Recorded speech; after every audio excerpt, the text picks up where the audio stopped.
Good morning. We're back again with another chapter of Charlotte's Web by E.B. White. Today we're reading chapter 4. It's called Loneliness. The next day was rainy and dark. Rain fell from the roof of the barn and dripped steadily from the eaves.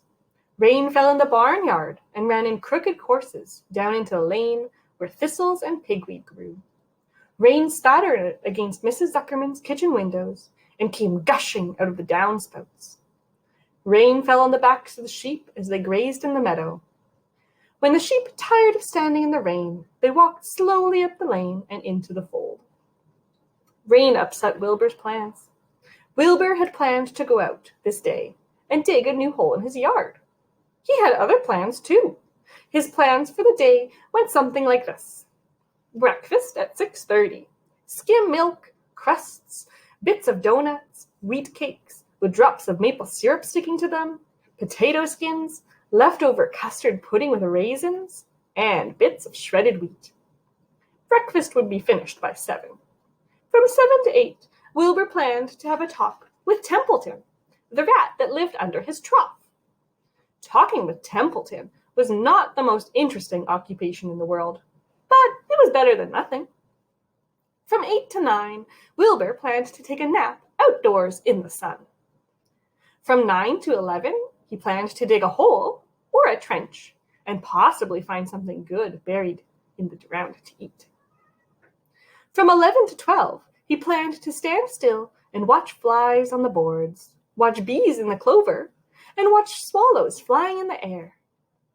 12 o'clock, lunchtime, with warm apples, water, meat gravy, carrot scrapings, meat scraps, and the wrapper off a package of cheese. Lunch would be over by 1. From 1 to 2, Wilbur planned to sleep again. From 2 to 3, he planned to scratch itchy places by rubbing against the fence.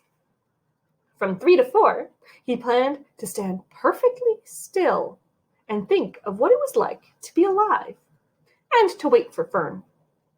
At 4 would come supper, skim milk, a leftover sandwich from Lurvy's lunchbox, prune skins, a bit of that, a bit of this, some fried potatoes, marmalade drippings, a little more of this, a little more of that, a piece of baked apple, a scrap of upside-down cake. Wilbur had gone to sleep thinking about these plans. He awoke at 6 and saw the rain, and it seemed like he couldn't bear it. I get everything all beautifully planned out, and it has to go and rain, he said. For a while, he stood gloomily indoors. Then he walked to the door and looked out. Drops of rain stuck to his face. His yard was cold and wet. His trough had an inch of rainwater in it. Templeton was nowhere to be seen. "Are you out there, Templeton?" called Wilbur. There was no answer. Suddenly, Wilbur felt lonely and friendless. "One day, just like another," he groaned. "I'm very young. I have no friends in the barn. It's going to rain all morning and all afternoon, and Fern won't come in such bad weather. Oh, honestly." And Wilbur was crying again, for the second time in 2 days. At 6:30, Wilbur heard the banging of a pail. Lurvy was standing outside in the rain, stirring up breakfast. "Come on, pig," said Lurvy. Wilbur did not budge. Lurvy dumped the slops, scraped the pail, and walked away. He noticed that something was wrong with the pig. Wilbur didn't want food. He wanted love. He wanted a friend, someone who would play with him. He mentioned this to the goose, who was sitting quietly in the corner of the sheepfold. "Will you come over and play with me?" he asked. "Sorry, sonny, sorry," said the goose. "I'm sitting on my eggs. 8 of them. Got to keep them toasty, warm. I have to stay right here. No flibberty-gibberty-gibbet. I do not play games when there are eggs to hatch. I'm expecting goslings." Well, I didn't think you were expecting woodpeckers, said Wilbur bitterly.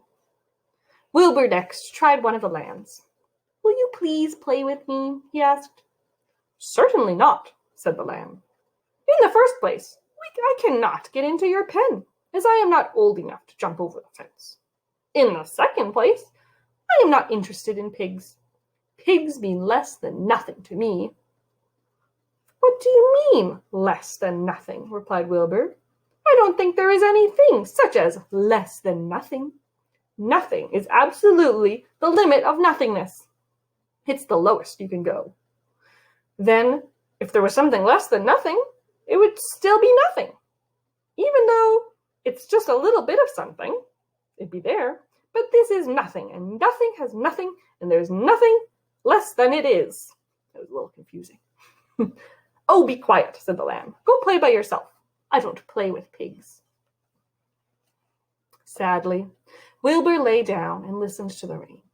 Soon he saw the rat climbing down a slanting board that he used as a stairway. Will you play with me, Templeton? Asked Wilbur. Play? Said Templeton, twirling his whiskers. Play? I hardly know the meaning of the word. Well, said Wilbur, it means to have fun, to frolic, to run and skip, and be merry. Oh, I never do any of those things if I can avoid them, said the rat sourly. I prefer to spend my time eating, gnawing, spying, and hiding. I do like some food, but I am not a merrymaker. Right now I'm on the way to your trough to eat your breakfast, since you haven't had enough sense to eat it yourself. And Templeton, the rat, crept stealthily along the wall and disappeared into a private tunnel that he had dug between the door and the trough in Wilbur's yard. Templeton was a crafty rat, which means he's smart and sneaky. And he had things pretty much his own way.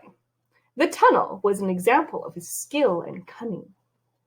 The tunnel let him get from the barn to his hiding place under the pig trough without coming into the open. He had tunnels and runways all over Mr. Zuckerman's farm and could get from one place to another without being seen. Usually he slept during the daytime and was only out after dark. Wilbur watched him disappear into his tunnel. In a moment, he saw the rat's sharp nose poke out from underneath the wooden trough. Cautiously, Templeton pulled himself up over the edge of the trough. This was almost more than Wilbur could stand. On this dreary, rainy day, to see his breakfast getting eaten by someone else. He knew Templeton was getting soaked out there in the pouring rain, but that didn't even make him feel better. Friendless, sad, and hungry, he threw himself down in the manure and sobbed. Late that afternoon, Mr. Lurvy went to Mr. Zuckerman. I think there's something wrong with that pig of yours. He hasn't touched his food. Give him 2 spoonfuls of sulfur and a little molasses, said Mr. Zuckerman. I guess that might be maybe medicine for the pig. Wilbur couldn't believe what was happening to him when Lurvy caught him and forced the medicine down his throat. This was certainly the worst day of his life. He didn't know whether he could endure the awful loneliness anymore. Darkness settled over everything. Soon there were only shadows and the noises of sheep chewing their cud. Occasionally the rattle of a cow chain up overhead. You can imagine Wilbur's surprise when out of the darkness came a small voice he had never heard before. It sounded rather thin and light, but pleasant. Do you want a friend, Wilbur? It said. I'll be a friend to you. I've watched you all day, and I like you. But I can't see you, said Wilbur, jumping to his feet. Where are you? And who are you? I'm right up here, said the voice. Go to sleep. Go to sleep. You'll see me in the morning. And that's the end of chapter 4. I wonder who the light little voice was. If you have a guess, make sure you let me know. And that you should also always be checking your last prediction one you made for this chapter. Were you right? Were you wrong? Did you think Wilbur was going to get so lonely? I actually didn't think so. I thought he was going to play more with the goose we learned about. And make sure you make a new prediction for chapter 2. Who do you think that little voice was? What kind of animal was it? Do they have a name? Are you going to give them a name? I'd love to hear your guesses. So send those along to me, and I'll see you next time. Bye!